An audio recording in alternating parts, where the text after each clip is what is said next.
Zeenat Aman, glamour की दुनिया की ये हसीन लैला जिसके हुस्न की मात्र एक झलक पाने के लिए लोग बेताब रहते थे, ताउम्र क्यों सच्चे प्यार के लिए तरसती रही। और भये पनघट पे मोहे नट खट जब फिल्मों में कदम रखा तो ज्यादातर हीरोइनें इंडियन लुक में नजर आती थी, लेकिन इन्होंने वेस्टर्न लुक में अपने आप को पेश कर धमाका कर दिया। भीगा बदन जलने लगा, मौसम बदलने लगा। बोल्डनेस की नई परिभाषा दी, कैमरे के सामने हिचक तोड़कर बिंदास तरीके से पेश आई और यही कारण है कि उनके फैंस ने उन्हें सेक्स सिंबल खिताब से नवाजा।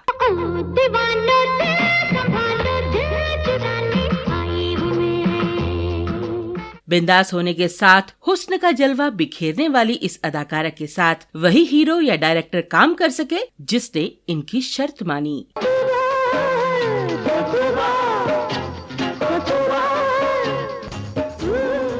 चुंबन जैसे बोल्ड सीन देने की झिझक को तोड़ने का श्रेय भी इसी अभिनेत्री को जाता है, जिससे राज कपूर ने हमेशा सफेद साड़ी पहने दिखेगी का वादा लिया था, लेकिन अपने प्यार के लिए उन्होंने ये वादा तोड़ दिया। मैंने ये हिजाब तेरा ढूंढा हर जगह। इस अदाकारा ने भले ही प्यार के लिए अपना वादा तोड़ दिया हो, लेकिन रिश्तों की अहमियत क्या होती है उन्होंने ये भी सिखाया है। दरअसल एक फिल्म निर्माता की फिल्म निर्माण पूरे होने के ठीक बाद ही मौत हो जाने पर उन्होंने निर्माता के परिवार से अपने मेहनताने का एक भी पैसा नहीं लिया और वो फिल्म थी डॉन। जिसका मुझे था इंतजार, जिसके लिए दिल। खैर, चुरा लिया है तुमने जो दिल को गीत से युवाओं की दिल की धड़कन बन जाने वाली इस नाज़नीन की जिंदगी में वक्त का वो दौर भी आया जब कभी इनके प्रेमी ने तो कभी इनके पति ने बेरहमी से मारपीट की। आज उसने मेरी जिंदगी बर्बाद की है, कल किसी और की करेगा और हम बदनामी के डर से उसे मनमानी करने देंगे। हैरत की बात तो ये है कि उम्र के 72वें बसंत की बहार का आनंद ले रही बॉलीवुड की इस बिंदास लैला का दिल आज भी युवाओं की तरह ही धड़कता है। तभी तो इस उम्र में भी वो लिव इन रिलेशन में रहने और डेटिंग करने की बात करती हैं।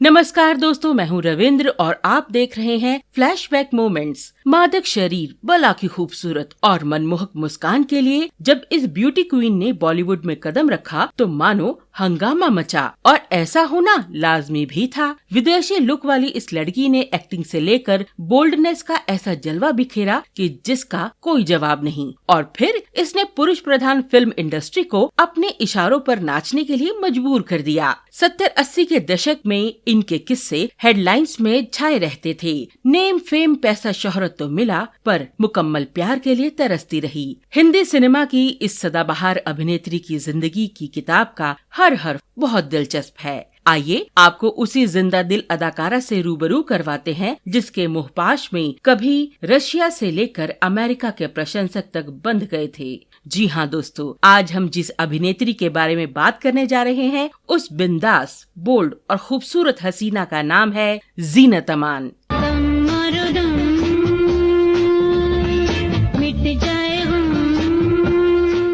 19 नवंबर 1951 को मुंबई में जन्मी जीनत अमान की मां वर्धनी हिंदू थी, वहीं पिता अमनुल्लाह खान एक मुस्लिम थे। जीनत के पिता हिंदी सिनेमा के मशहूर स्क्रीन राइटर थे जिन्होंने मुगले आजम और पाकीज़ा जैसी ब्लॉकबस्टर फिल्में लिखी हैं। वो स्क्रीन राइटिंग हमेशा अमान नाम से लिखते थे, इसीलिए जीनत ने भी अपना सरनेम खान की बजाय अमान लिखना शुरू कर दिया और इसी नाम से मशहूर हो गयीं।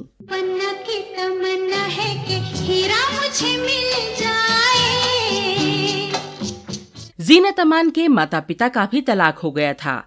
पंचगनी में स्कूलिंग करने के बाद जीनत आगे की पढ़ाई के लिए लॉस एंजलिस चली गईं, लेकिन उनकी पढ़ाई अधूरी रह गई। वो अपना ग्रेजुएशन भी पूरा नहीं कर पाई और भारत वापस आ गई। फिर यहाँ एंटरटेनमेंट की दुनिया में कदम रखा। वो फेमिना मिस इंडिया प्रतियोगिता की दूसरी उप विजेता रही, जिसके बाद वो 1970 में मिस एशिया पैसिफिक का खिताब पाने वाली पहली दक्षिण एशियाई महिला बनी। जीनत अमान ने अपने एक्टिंग करियर की शुरुआत हिंदी फिल्म से नहीं बल्कि इंडो फिलिपिनो ड्रामा से की। वो फिलिपीना डायरेक्टर लैम्बेर्टो वी एवेयाना के निर्देशन में बनी 1970 की drama thriller the evil within में पहली बार नजर आई थी। बॉलीवुड में उनकी पहली फिल्म थी हलचल, जो 1971 में आई और उसमें उन्होंने एक छोटा सा रोल प्ले किया। इसके बाद वो फिल्म हंगामा में नजर आई। जीनत अमान के करियर की ये तीनों फिल्में ग्रहण की तरह रहीं। तीनों फिल्में बॉक्स ऑफिस पर ज्यादा सफल नहीं रही। यार दिलदार तुझे कैसा चाहिए, प्यार चाहिए कि पैसा चाहिए। लेकिन जीनत की चमकीली किस्मत उनका इंतजार कर रही थी और फिर जीनत के करियर में आई देवानंद की फिल्म हरे रामा हरे कृष्णा, जो कि जीनत के लिए वरदान साबित हुई। इस म्यूजिक ड्रामा ने जीनत की किस्मत चमका दी। जीनत रातों रात मशहूर हो गई। दम मारो दम, मिट जाए हम। हरे कृष्णा हरे रामा का दम मारो दम सुपरहिट गानों में गिना जाता है, जो आज भी सदाबहार गानों की लिस्ट में शुमार है।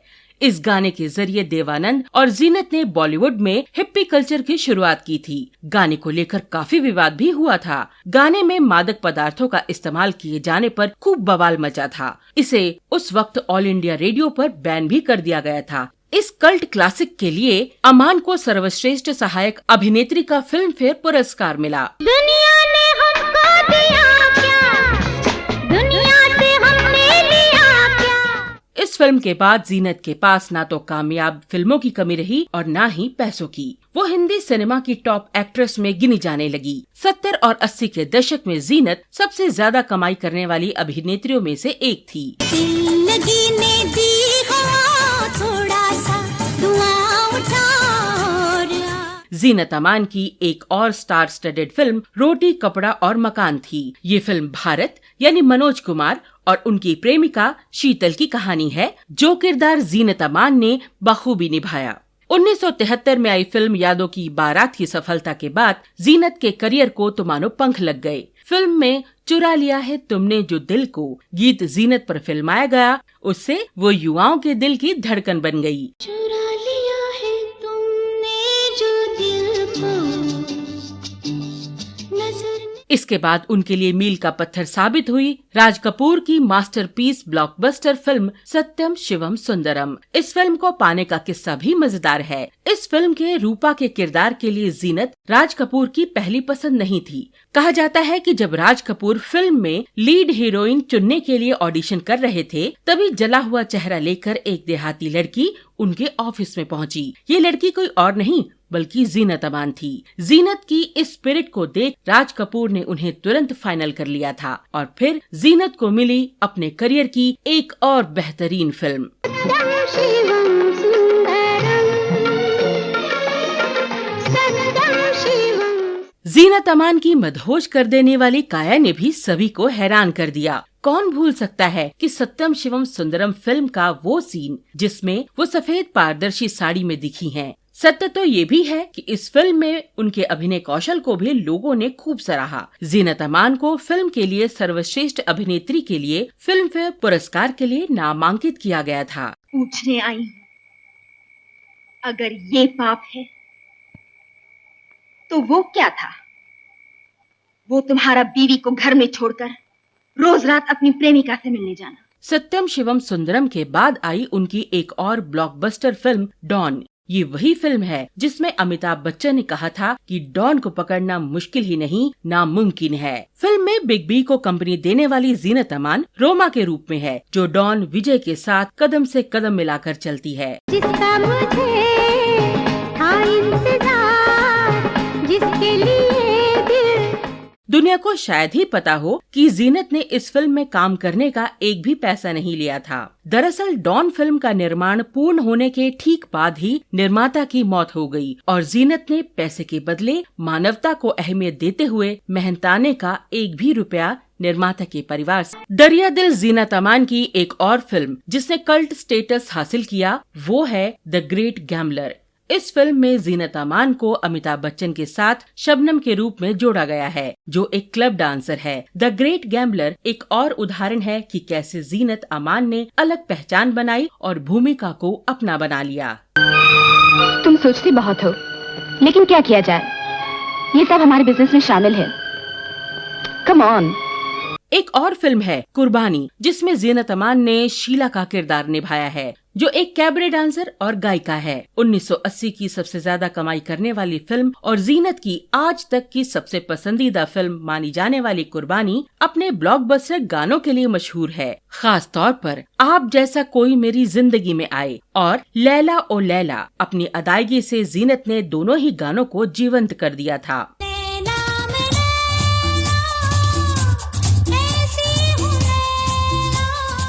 बहरहाल ये कहने में कोई संकोच नहीं होगा कि जीनत की हिट फिल्मों की एक लंबी फहरिस्त है। 1980 के दशक में अमान ने लगातार 5 सफल फिल्मों अब्दुल्ला, अली बाबा और 40 चोर, कुर्बानी, दोस्ताना और इंसाफ का तराजू में प्रमुख भूमिकाएं निभाई, जिनमें से इंसाफ का तराजू में उन्हें सर्वश्रेष्ठ अभिनेत्री के लिए फिल्म फेयर पुरस्कार में एक और नामांकन मिला।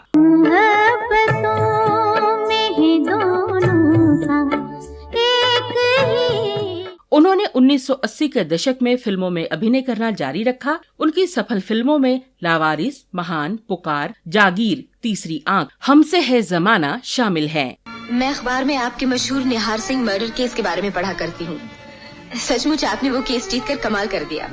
It really was a very interesting case. 1985 में अभिनेता मजहर खान के साथ शादी करने के बाद जीनत ने अपनी शादी पर ध्यान केंद्रित करने के लिए फिल्मों में कम दिखाई देना शुरू कर दिया। उसके बाद जीनत ने 1999 में अभिनय में वापसी की, फिल्म भोपाल एक्सप्रेस से। इसके बाद फिल्म बूम, अगली और पगली, डुन्नो वाई, न जाने क्यों, चौराहे, strings of passion, life is a moment, दिल तो दीवाना है, सल्लू की शादी जैसी फिल्मों में अभिनय किया। उनकी आखिरी फिल्म 2019 में आई पानीपत थी। खैर, जवां दिलों की धड़कन बन चुकी जीनत अपनी फिल्मों में निभाए जाने वाले रोल को लेकर भी विवादों में रही। फिर चाहे वो फिल्मों में चिलम का कश लगाना हो, या छोटे कपड़े पहनकर कैबरे करना, या फिर सफेद साड़ी में झरने में नहाना। और भये पनघट पे मोहे नट जीनत पर यह भी आरोप लगता है कि राज कपूर के साथ काम करने के लिए उन्होंने अपने मेंटोर देवानंद को धोखा दिया था। एक तरह से उनको देवानंद की खोज भी माना जाता था। जीनत को देवानंद की फिल्म हरे रामा हरे कृष्णा से पहचान मिली थी। देवानंद उन पर अपना हक भी उसी तरह समझते थे। इस फिल्म में वो वैसे तो देवानंद की बहन बनी थी, लेकिन असल जिंदगी में वो जीनत को दिल दे बैठे थे। इस बात का खुलासा देवानंद ने अपनी बायोग्राफी रोमांसिंग विद लाइफ में किया था। उन्होंने बताया कि वो जीनत के प्यार में डूबे हुए थे, लेकिन उन दोनों के बीच में आ गए राज कपूर। ऐसे न मुझे तुम देखो, सीने से लगा लूंगा तुमको मैं। किस्सा ये है कि जीनत के साथ हरे रामा हरे कृष्णा के बाद देवानंद साहब ने कई फिल्मों में काम किया, जैसे हीरा पन्ना, वारंट, काला बाजार, प्रेम शास्त्र और डार्लिंग डार्लिंग कई फिल्में शामिल है। दोनों फिल्म के सेट पर एक साथ बहुत समय बिताते रहे और इनकी दोस्ती गहरी होती चली गई। देवानंद मन ही मन जीनत को चाहने लगे थे और अपने प्यार का इजहार करने का मन भी बना लिया था उन्होंने। देवानंद ने बताया कि उन्हें अच्छा लगता था कि जब भी कहीं उनकी और जीनत के बारे में चर्चा होती थी। उन्होंने एक दिन डिसाइड किया कि वो जीनत से अपने दिल की बात कहना चाहते हैं। इसके लिए वो उन्हें होटल ताज में डिनर पर ले जाना चाहते थे, जिसके लिए उन्होंने सारी तैयारी भी कर ली थी। लेकिन डिनर से पहले उन्हें एक पार्टी में जाना था, पर उस पार्टी में कुछ ऐसा हुआ कि देवानंद ने जीनत से दूरी बना ली। दरअसल बात ये हुई थी कि पार्टी में शराब के नशे में राज कपूर जीनत से आकर लिपट गए और राज कपूर की इस हरकत से जीनत जरा भी असहज नहीं लगी।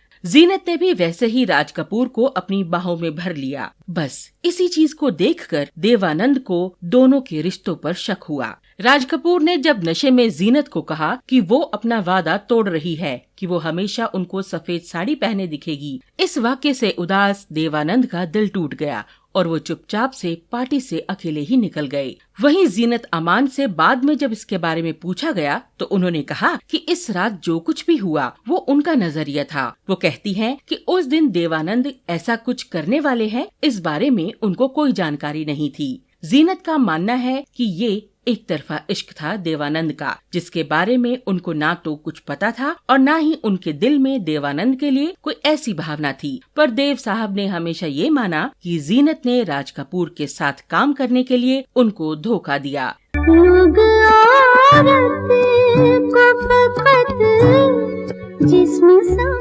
जीनत रियल लाइफ में बेहद कामयाब रहीं, पर रियल लाइफ उनकी डार्क और डरावनी थी। वो अफेयर्स, पर्सनल लाइफ को लेकर चर्चा में रही। उनके जीवन का पहला प्यार थे एक्टर संजय खान। पहली नजर में जीनत ने इस बात की भी परवाह नहीं की कि संजय खान न सिर्फ शादीशुदा है बल्कि 4 बच्चों के पिता भी हैं। मैंने ये हिजाब तेरा ढूंढा हर जगह। मीडिया रिपोर्ट्स के मुताबिक दोनों ने जैसलमेर में साल 1978 में गुपचुप तरीके से शादी कर ली थी और अपनी शादी को छुपा कर रखा। लेकिन इस शादी का भी वही अंजाम हुआ जो अक्सर होता है। 2 नाव में सवारी कर रहे संजय खान जीनत के प्यार को मंजिल नहीं दे सके। दोनों का झगड़ा अब लोगों की जबान पर आकर खबरें बनने लगा। मैं थक गई हूँ, जिंदगी से तंग आ गई हूँ। मौत ही मेरा सहारा है, मुझे मर जाने दीजिए। एक बार जीनत अमान किसी फिल्म की शूटिंग में बिजी थी। इसी दौरान उनके पास संजय खान का फोन आया कि उन्हें फिल्म अब्दुल्ला के एक गाने को फिर से शूट करना है। जीनत अमान किसी अन्य फिल्म में उस वक्त बिजी थी, समय नहीं निकाल पाई। फिर क्या था, जीनत जब उनसे मिलने आई तो गुस्सैल संजय खान ने होटल का कमरा बंद करके उनके साथ मार पिटाई की और उन्हें लहूलुहान कर दिया। इस बात का खुलासा एक्ट्रेस ने अपनी biography the big mistake of my life में किया। इतना ही नहीं, खबरों की माने तो 3 नवंबर 1989 को मुंबई के होटल ताज में पार्टी के दौरान संजय खान ने जीनत के साथ दोबारा पब्लिकली मारपीट की, जिससे उनका जबड़ा टूट गया और उसी दिन आई चोट के कारण उनकी दाहिनी आंख खराब हो गई। जुल्म की इस इंतहा को जीनत बर्दाश्त नहीं कर सकी और उन्होंने हमेशा हमेशा के लिए संजय खान को छोड़ दिया। तुम उन्हें नहीं जानते सुरेश, किसी की जान ले लेना उनके लिए कोई बड़ी बात नहीं। अगर वो जान ले सकता है तो दूसरा भी कोई ले सकता है। जीनत अमान के जीवन में एक बार फिर प्यार ने मजहर खान के रूप में दस्तक दिया। मजहर एक फ्लॉप हीरो थे जिन्हें छोटे मोटे रोल ही ऑफर होते थे। जीनत से मिलने से पहले मजहर 2 शादियां कर चुके थे और उनका तलाक हो चुका था। नाकाम शादियों के गम में डूबे मजहर और जीनत अमान को एक दूसरे में हमदर्द मिल गया और बीतते समय के साथ उन्होंने शादी का फैसला किया। हालांकि जीनत अमान की मां इस शादी के खिलाफ थी, लेकिन जीनत को अब परिवार चाहिए था, इसीलिए उन्होंने शादी करने का फैसला किया। मजहर से जीनत की शादी के शुरुआती साल बहुत अच्छे बीते। जीनत ने 2 बेटों को भी जन्म दिया, लेकिन वक्त के साथ मजहर को पत्नी की कामयाबी खटकने लगी। उन्हें लगा था कि इतनी बड़ी एक्ट्रेस से शादी करने के बाद उनके करियर में अच्छा बदलाव आएगा, लेकिन ऐसा कुछ भी नहीं हुआ। खुद तो नाकामयाब थे ही, उन्होंने जीनत को भी फिल्मों में काम करना छोड़ बच्चों और परिवार पर ध्यान देने को कहा। जीनत ने बिना कोई सवाल किए फिल्मों में काम करना छोड़ दिया। मजहर की नशे की आदत से जीनत को लगने लगा था कि उन्होंने मजहर से शादी करके गलती की है। एक दलदल से निकलकर उन्होंने दूसरे दलदल में कदम रख दिया है, मगर वो फिर भी नाउम्मीद नहीं थी। हर मुमकिन कोशिश करती रही कि उनका रिश्ता बेहतर हो जाए। इन कोशिशों में 12 साल बीत गए। आखिरकार जीनत ने मजहर से अलग होने का फैसला किया। रमेश गुप्ता को अपने किए की सजा मिलनी ही चाहिए, जिससे वो किसी और की जिंदगी खराब न कर सके। कुछ लोग इस लकीर को मिटाकर जंगली बन जाते हैं। ऐसे जानवरों को पिंजरे में बंद कर देना बहुत जरूरी है। जीनत ने अपनी मेहनत और काबिलियत के बलबूते पर इंडस्ट्री में खुद की पहचान बनाई। बतौर मॉडल करियर की शुरुआत करने वाली जीनत ने हिंदी सिनेमा में सनसनी मचा दी थी। वो ट्रेंड सेट करती थी, पुरानी धारणाओं को तोड़ती थी, अपने लुक और स्टाइल से सबका दिल धड़काती थी। इतना ही नहीं, फिल्म में रोल पाने को लेकर भी जीनत के कई किस्से मशहूर हैं। कहते हैं सत्यम शिवम सुंदरम के लिए जीनत अमान राज कपूर के ऑफिस गांव की गोरी बनकर पहुंची थी, वैसी ही पारदर्शी सफेद साड़ी पहनकर जैसी उन्होंने फिल्म के टाइटल सॉन्ग में पहनी थी। बॉलीवुड की बिंदास लैला का दिल आज भी युवाओं की तरह ही धड़कता है। तभी तो वो 72 की उम्र में भी लिव इन रिलेशन में रहने की बात करती हैं, और जिसके लिए उन्हें क्रिटिसाइज किया गया था। पर जीनत तो जीनत ठहरी। उन्होंने बाकी बातों की तरह इस बात को भी धुएं में उड़ा दिया और वो बेफिक्र होकर खुशहाल जीवन जी रही हैं। हम उनकी लंबी उम्र की दुआ करते हैं। बॉलीवुड की इस ग्लैमरस दीवा को फ्लैशबैक मोमेंट्स की तरफ से खूब सारा स्नेह और प्यार। आपको बॉलीवुड की उस हीरोइन के रूप में याद किया जाता रहेगा जिसने नायिका की परिभाषा को ही बदल कर रख दिया। मैम, आप हमेशा हम सबके दिलों में उसी लैला के रूप में रहेंगी जो सबको दीवाना बना देती है। तो आज के एपिसोड में बस इतना ही। चैनल को सब्सक्राइब करना मत भूलिएगा। अपनी दोस्त और होस्ट रविंद्र को अब इजाजत दीजिए। नमस्कार, धन्यवाद, शुक्रिया, जय हिंद।